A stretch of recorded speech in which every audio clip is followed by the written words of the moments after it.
చెడిపోయింది కదా, మా వాడికి వేరే పెళ్ళిళ్ళు చూస్తున్నాం పిల్లల్ని, ఒకవేళ ఫిక్స్ అవుతుందేమో, ఫిక్స్ అయితే చెప్తాం అది ఇది అని మాట్లాడినారంట.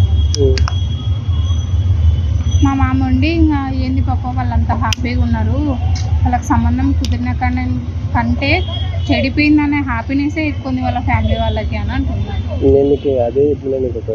అంటే ఇంకా అప్పుడే నాకు కొంచెం అర్థమైంది, ఏంది వీళ్ళు ఎంత డిఫరెంట్ ఉన్నారా ఏంది అని, వేరే మైండ్ వెళ్ళిపోయింది ఇంకా నాకు. వేస్ట్ అసలు.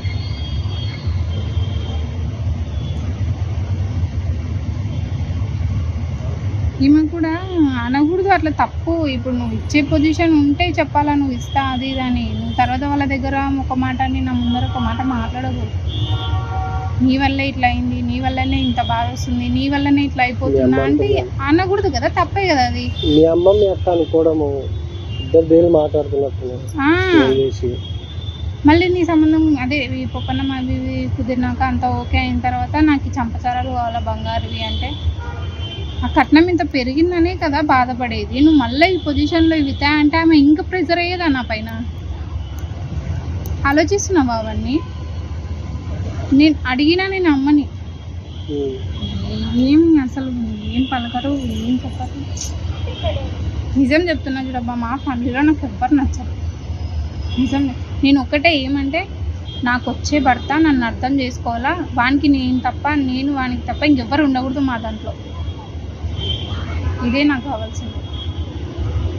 ఎవరైనా మధ్యలో వచ్చి ఇడగొట్టే వాళ్ళు ఉంటే వాళ్ళని ఏం చేసినా పాపం లేదు.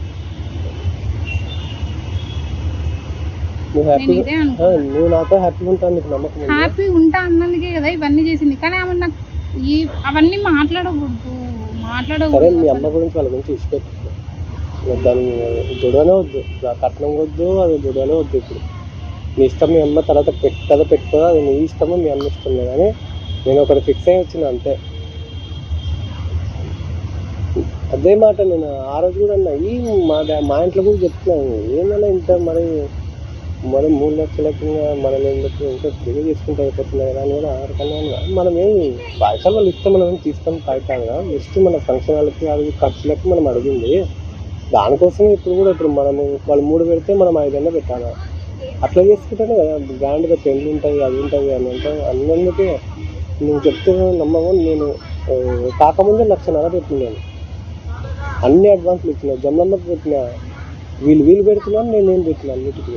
వచ్చినప్పుడల్లా ఎన్ని కార్లు, 3 కార్లు 4 కార్లు వచ్చిన వారికి డీజిల్ అన్నీ నేనే పెట్టుకుంటూ వచ్చినాను. మా ఇంట్లో 30 రూపాయలు సొంతంగా నేనే పెట్టుకున్నాను అన్నీ.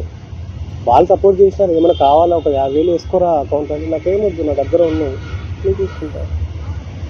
ఆడికి వస్తున్నారు అది బట్టల దగ్గర దానిల దగ్గర అన్ని గొడవలు అది పడుతున్నారు కదా. ఆడికి చెప్పినా నేను అమ్మకి ఎన్నిసార్లు చెప్పినా తెలుసా, సరేమా అవన్నీ వద్దు, సరే ఇప్పుడు నాకు నచ్చినది నేను తీసుకోమన్నారు, తీసుకున్నాను, అయిపోయింది. ఆడికి ఇవన్నీ వాళ్ళు ఆడవాళ్ళే అంత, నేను కూడా ఆడదానే కదా, మనమే అంత. చీరల దగ్గర బట్టల దగ్గర ఏడైనా అంత. ఇప్పుడు ఏంది పడినట్టు నచ్చినాడు, వానికి నేను చాలా ఇష్టం అని చెప్పినాడు, వానికి నాకు మధ్యలో లేదు, మీరంతా ఎందుకు.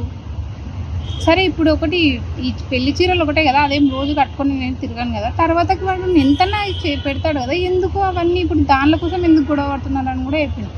పట్టీల దగ్గర కూడా గొడవనే తెలుసా, పట్టీల దగ్గర కూడా నన్నే అన్నాడు. వాళ్ళు ఏందో అన్నారంట, పాత ఏండో కొత్త ఏండో నాకు అవన్నీ తెలియదు, ఏందో 8 తులాలు 10 తులాలు ఏమో చెప్పిస్తా అంటే తక్కువ చేపించి పంపించినారంట.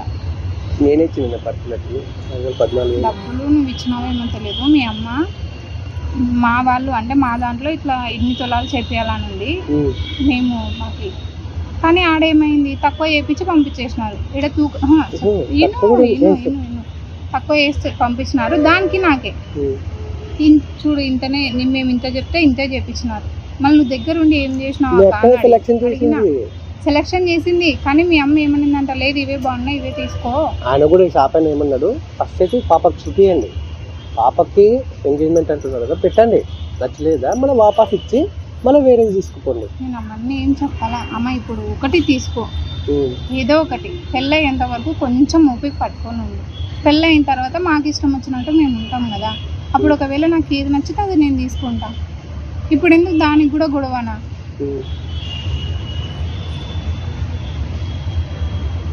సరే డైలీ ఫోన్ మాట్లాడుతున్నా, ఇవి చేస్తున్నా అవి చేస్తున్నా, అది మాత్రమే తెలుసు నీకు. కానీ నేను అట్లా చెప్పుకోలేను, బయటికి ఎవరికి చెప్పుకోలేను. ఏమంటే ఇప్పుడు రీజన్ ఏంది అని అన్నందుకు నేను చెప్పిన. ఇంకా కొన్ని మాటలు అన్నీ చాలా జరిగినాయి కానీ అవి నేను చెప్పేంత ఇది కూడా లేదు నాకు. అది బాధపడకపోతే ఎందుకు ఉంటాం, మైండ్ రిలీఫ్